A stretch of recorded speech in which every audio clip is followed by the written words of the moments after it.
Satellite images have confirmed that the main shop of Karachev plant Electrodetal in the city of Karachevo was hit by a Neptune missile. The corresponding satellite image was published by the Cyberbaroshno community. The published image shows a punctured roof of the workshop, as well as a damaged boiler room on the territory of the Enterprise as a result of the strike by 2 Neptune cruise missiles.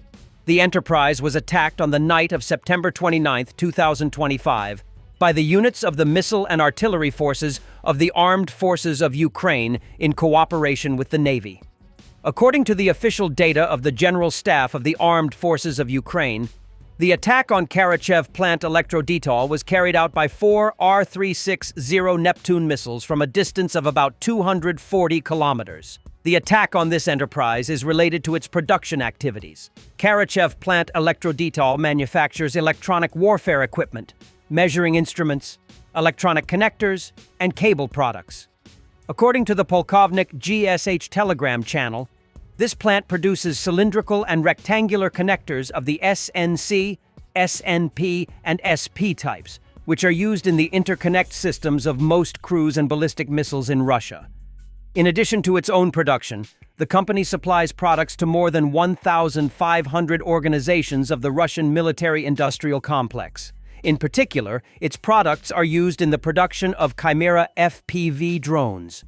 In total, the plant produces more than 25,000 types of electronic connectors used in the aeronautics, electronics, instrumentation, and special industries.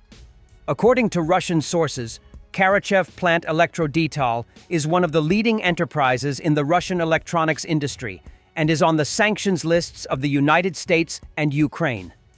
The facility is located in the city of Karachev of the Bryansk region. Earlier, on the evening of August 26th, drones attacked the Russian Granite Defense enterprise in Rostov-on-Don. The company's products are used in aviation and in the production of air defense systems. The defense forces disclosed the details of the operation of the destruction of Russian radar stations in the occupied Crimea. The details of the operation were presented by the founder of the Lasars Group Special Forces, Pavlo Yelizarov, during a public interview at Defense Tech Valley 2025, which was attended by Militarny journalists. The operation was carried out by the 73rd Naval Special Operations Center and the Lasars Group Special Forces Unit of the National Guard. The combat mission was performed on the night of July 1st to 2nd, 2025, near the village of Mayak in the Autonomous Republic of Crimea. At the initial stage, the military received the satellite images of Russian military bases, where the positions of radar stations were clearly recorded. After that, bomber drones were installed on maritime drones and sent in the direction of the Crimean coast. This plan allowed the aircraft to approach the target unnoticed and preserve battery power. In the designated area, the bomber drones separated from the offshore platforms, successfully reached the Russian complexes and dropped explosives on them with high accuracy. As a result of the operation, 3 important elements of the Russian air defense system were destroyed. RLMM-55ZH-6M NEBO-M, 1 unit, RLMD-55ZH-6M NEBO-M, 1 unit, and command post of RLM-55ZH-6M NEBO-M, 1 unit. The NEBO-M radar is designed to detect aerodynamic and ballistic targets at medium and high altitudes for air and missile defense purposes. I'm honestly shocked.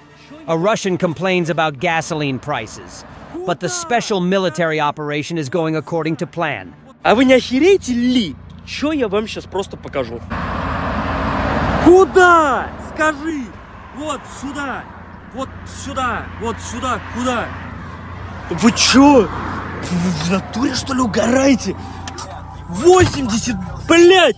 9 рублей, 90 рублей, 95-й бензин вот этого Олви, который вообще просто ужасный. Машина не едет, кончается он быстро. Я просто в ахере. Вот свой комментарий дайте по этому поводу вообще. Что вы думаете? Attention, Europe. Russian propagandists threaten to carry out strikes against Europe because a polycentric world will not create itself. while Solovyev suggests not to warn Europeans about the strikes in advance. Europe, as you figuratively put it, is toxic in military, political, and economic terms. Europe is now the main obstacle to the peaceful settlement process. Europe is the main catalyst for the war sliding towards a possible nuclear war. Therefore, there should be an anti-European coalition, and a new polycentric world will not create itself. It needs to be done by striking Europe. And what kind of strikes these will be? Depends on the behavior of European politicians. Very true, and why should we warn them in advance? Peskov is claiming that Russia is not sending drones into Europe. Sure, we can take their word for granted. In Europe, there are many politicians who tend to blame Russia for everything now. They do it, as always, without basis, indiscriminately. Well, that's how we regard these statements. The story with these drones is indeed, at the very least, strange. But on the other hand, again, there is no reason to blame Russia for this. Just today I read that in one European city they arrested some local aviation enthusiast who was testing a drone, and this was the unidentified drone that was noticed, which caused a commotion. They arrested some guy. Well, it turned out he was an aviation enthusiast. Yes, and moreover, the report states that the guy has no connection to Russia. This is one specific small private example, but perhaps one should have a broader perspective.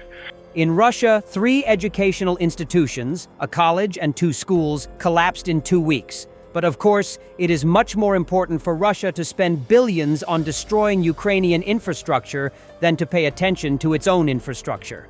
On October 3rd in Vladivostok, the reinforced concrete floor slabs collapsed in a building of the Industrial College of Energy and Communications, which also caused damage to a part of the facade.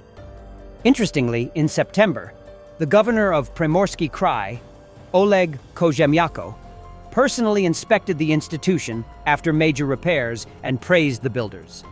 Also, school buildings in eastern Moscow and Tatarsk, Novosibirsk region collapsed on September 20th and 21st, respectively. An FPV drone struck Russian forces riding in an open truck bed, killing multiple occupiers in a single strike. Ukrainian forces released footage of a Russian Garan 2 drone being intercepted with a Stinger manpads. Ukrainian border guards showed the talisman of the Sea Guard boat, the cat named Eleonora. They said that when she was still a tiny kitten, Eleonora jumped aboard a boat, and since then has spent more time at sea than on land. Video by the State Border Guard Service of Ukraine.